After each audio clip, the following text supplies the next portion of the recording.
अस्सलाम वालेकुम व्यूअर्स, कैसे सब ठीक ठाक हैं। अच्छा जी, गाड़ी में बैठने का जो सबसे मेन तरीका है और बेस्ट तरीका वो ये होता है कि हमेशा आपने अपनी जो लेफ्ट टांग है ना वो आपने इस तरह अंदर रखनी है और ऐसे आपने बैठना, ठीक है।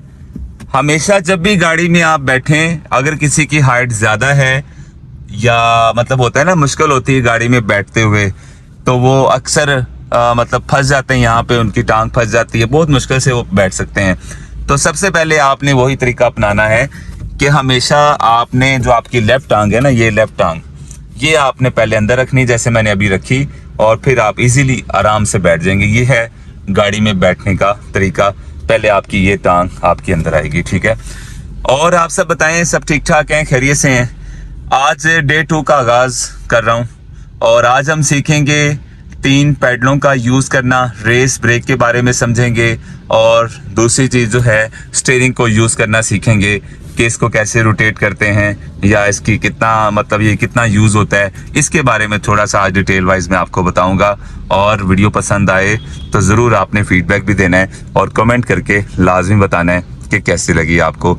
और अगर आप इस चैनल पे नए आए हैं तो जल्दी से इसको सब्सक्राइब कर लें और बेल आइकन के बटन को प्रेस कर लें ताकि मेरी तमाम आने वाली वीडियो जो हैं वो आपको मिल सके।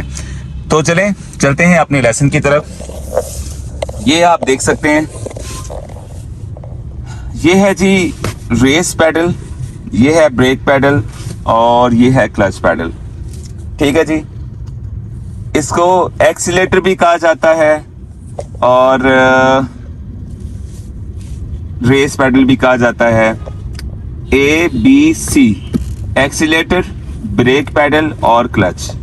तो जो क्लच वाला पाँव है वो सिर्फ आप क्लच पे ही रखेंगे इस तरह। रेस वाला पाँव आपने वी शेप बना लेनी, इस तरह की वी शेप होगी ये इस तरह, ठीक है। अब अक्सर लोग क्या करते हैं, ऐसे पाँव रख लेते हैं, तो वो भी गलत है। इस तरह नहीं रखना आपने थोड़ा यहाँ रखना है इस तरह, और इस तरह आपने यूज करना है, ठीक है। ये है रेस और ब्रेक पे पाँव रखने की पोजीशन आपकी। और क्लच वाला पाँव आपका ऐसे रहेगा। तो रेस पैडल जो होती है गाड़ी की, ये बहुत ही सेंसिटिव होती है, याद रखें। रेस पे अक्सर जो नए स्टूडेंट्स होते हैं जो सीख रहे होते हैं, जिनका डे 1 है डे 2 है, तो वो या तो उनसे रेस एकदम से दब जाती है या एकदम छोड़ देते हैं, या क्लच जल्दी से दबाकर एकदम से क्लच से पाँव उठा लेते हैं। ये 2 चीजों में उनको बड़ा मसला आ रहा होता है। तो मैं आज थोड़ा सा एक्सप्लेन करूंगा कि आपको किस तरह करना चाहिए। हमेशा याद रखें कि रेस पे पूरा पाँव नहीं रखते ऐसे। जब आप पूरा इस तरह पाँव रखेंगे रेस के ऊपर, तो रेस कभी भी आपकी स्टेबल नहीं रहेगी, ज्यादा ही प्रेस होगी हमेशा, क्योंकि आपके पाँव का वजन और दबाव ज्यादा होगा। आपने इसका जो रेस पैडल का एज होता है ना, यहाँ पे आपने पाँव रखना है। जो आपका अंगूठा है पाँव का, वो आपने इसके ऊपर रखना है एज पे। तो इस तरह आपकी कभी भी रेस तेज नहीं होगी और बड़े प्यार से आप इसको यूज करेंगे। रेस को हमेशा आहिस्ता आहिस्ता ऐसे ऐसे दबाते हैं, आराम आराम से, इस तरह एकदम से ऐसे नहीं दबाना आपने, ठीक है। आराम आराम से रेस को दबाते हैं और आराम आराम से रेस को छोड़ते हैं। अक्सर आपने देखा होगा कि रेस दबा रहे हैं बड़े प्यार से, लेकिन जो छोड़ने का तरीका है वो क्या करते हैं, पाँव उठा लेते हैं ऐसे। इस तरह करने से भी गाड़ी को झटका लगता है, एकदम से रेस कम हो तो भी गाड़ी झटका खाती है। आपने आराम आराम से रेस को दबाना है, आराम आराम से रेस को छोड़ना है, तो कभी भी आपकी गाड़ी झटका नहीं लेगी और एकदम से तेज नहीं होगी और एकदम से स्लो नहीं होगी, ठीक है। तो ये हो गया इसका तरीकाकार। और ये जो ब्रेक पैडल है, इसका तरीकाकार ये होता है कि ये ABS ब्रेक है। इसको जब आप यूज करेंगे तो सेकंड्स का हिसाब रखा करें, 4-5 सेकंड में ब्रेक का यूज करना होता है। अब क्या करते हैं अक्सर नए फॉलोअर्स, नए स्टूडेंट जो होते हैं, वो पाँव ब्रेक पे लाकर एकदम ऐसे दबा देते हैं। इस तरह नहीं दबाते। अगर आपने एकदम दबा दी तो पीछे आने वाली जो गाड़ी होगी वो आपके गाड़ी के साथ लग जाएगी, क्योंकि आपने ब्रेक एकदम लगा दी, ठीक है। ये ब्रेक बहुत सेंसिटिव होती है। आपने ब्रेक को आहिस्ता आहिस्ता लगाना है, 2-4-5 सेकंड लगाने हैं ब्रेक लगाते हुए। आराम आराम से यूज करेंगे तो आपकी ब्रेक बड़े आराम से लगेगी और गाड़ी रुक भी जाएगी टाइम पे, ठीक है। अगर आपने एकदम दबा दी तो फिर उसके नुकसान के जिम्मेदार आप खुद होंगे। जारी बात, आप गलत हैं, क्योंकि आपने बिला वजह एकदम ब्रेक क्यों लगाई रोड के ऊपर चलते हुए। तो इनका खास ख्याल रखना है आपने पैडलों का। जब भी आप ड्राइविंग स्टार्ट करते हैं ना, तो ये 3 पैडलों को पहले अच्छी तरह आपने सीखना है। उसके अलावा और कोई चीज का सवाल नहीं करना, जैसे कि गियर कैसे लगने हैं, ये क्या है वो क्या है, इसके बारे में आप डिस्कस ना कीजिएगा। आपने तवज्जो के साथ 1 2 3 दिन आपने इन पैडलों की प्रैक्टिस करनी है अच्छी तरह। याद रखें, रेस, ब्रेक और क्लच की। जब आपका कंट्रोल या पैडलों का कंट्रोल अच्छा हो जाता है कि जब आपको लगे कि आपको बगैर देखे रेस, ब्रेक, क्लच का इस्तेमाल पता चल चुका है, देन फिर आप और चीज को सीखने की कोशिश करें, जैसे गियरों के बारे में या फिर और चीजें होंगी। लेकिन पहले कोशिश आपने करनी है कि 3 पैडलों को बगैर देखे सही तरह से यूज आना चाहिए आपका। इसके लिए आप 2-3 दिन इस पे लाजमी लगाएं ताकि आपकी जो पैडल कंट्रोल है वो आपके बेहतर हों। अब आ जाते हैं क्लच के ऊपर। क्लच पे पाँव का आप जो पंजा होता है ना, ये आपने रखना होता है, याद रखें। मैं थोड़ा जूम करता हूँ, ये रखना है। अब कुछ लोग क्या करते हैं, ऐसे पाँव रख लेते हैं, जो कि गलत है। हमेशा आपने ऐसे रखना है, इस तरह। ऐसे रखने से आपके पाँव की ग्रिप बहुत अच्छी होती है। जब आप क्लच को दबाते हैं ना ऐसे, तो इजीली आपका क्लच देखें प्रेस हो गया, ये ठीक है। अगर किसी की हाइट कम भी है तो वो उससे भी आसानी से प्रेस हो जाएगा। अगर आपका पाँव ऐसे रख रहे हैं तो ये देखें, मैं दबा रहा हूँ लेकिन क्लच पूरा प्रेस हो ही नहीं पा रहा, क्योंकि पाँव जाकर आपका पहले ऊपर लग गया और क्लच रह गया। ये देखिए, क्लच पूरा नहीं प्रेस हुआ। इस वजह से भी आप जब गियर लगा रहे होते हैं तो गाड़ी के गियर अटक के लग रहे होते हैं या सख्त लग रहे होते हैं। उसकी वजह ये होती है कि आपने क्लच को ठीक से प्रेस ही नहीं किया हुआ।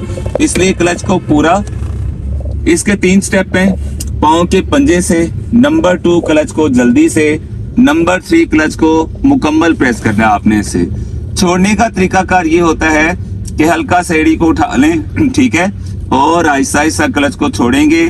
जहां पे आपकी गाड़ी चलने लगेगी वहां पे पाँव को आप होल्ड कर लेंगे, इस तरह एड़ी नीचे रख लेंगे। इससे ये होगा कि गाड़ी आपकी झटका नहीं मारेगी और एकदम से गाड़ी बंद नहीं होगी। गाड़ी बड़े स्मूथ तरीके से आपका स्टार्ट ले लेगी। जैसे ही गाड़ी चल पड़े तो उसके 2-3 सेकंड बाद आप आहिस्ता सा क्लच को सारा छोड़ देंगे। तो ये है रुकी हुई गाड़ी को चलाने का बेहतरीन तरीका। और जिन लोगों को, जिन स्टूडेंट्स को क्लच छोड़ने में मसला पेश आ रहा है, इंशाल्लाह ताला ये आप नोट कर लें, कभी भी आपकी गाड़ी बंद नहीं होगी। क्योंकि रुकी हुई गाड़ी को चलाने के लिए, चाहे वो चौक में रुकी है, कहीं भी रुकी हुई गाड़ी है, तो आपने दबाया हुआ है क्लच, ठीक है, ब्रेक लगाई हुई है, ब्रेक छोड़ देंगे। उसके बाद आराम आराम से आपने क्लच छोड़ना है। जिस जगह पे आपके क्लच काम करने लगे, उसका मतलब होता है गाड़ी चलने लगे, तो वहां पे पाँव को होल्ड कर लें 2-4 सेकंड के लिए। तो फिर आप देखिएगा गाड़ी आपकी झटका नहीं मारेगी, बड़े स्मूथ तरीके से चल पड़ेगी। अब आते हैं गाड़ी को रोकने का तरीकाकार। ये हम जा रहे हैं, ठीक है, आगे कोई चीज आ रही है या कोई कट आ रहा है, आपको लगता है यहाँ पे रोकना है, तो सबसे पहले आपने रेस कम करके पाँव ब्रेक पे ले आना है। उसके बाद आपने क्लच मुकम्मल दबा देना है और फिर आहिस्ता आहिस्ता आपने ब्रेक लगाना स्टार्ट कर देनी है, ठीक है। अगर आप बगैर क्लच के ब्रेक लगा रहे हैं, स्पीड आपकी कम है, तो गाड़ी आपकी बंद हो जाएगी झटका लेकर, ठीक है। इसलिए क्लच को मुकम्मल दबाना जरूरी होगा, याद रखें। तो ये हो गया जी रेस, ब्रेक और क्लच के बारे में। अब आ जाते हैं स्टीयरिंग के बारे में थोड़ा सा। स्टीयरिंग को हमेशा सेंटर से ऐसे ग्रिप करते हैं और स्टीयरिंग को जोर से नहीं पकड़ना आपने।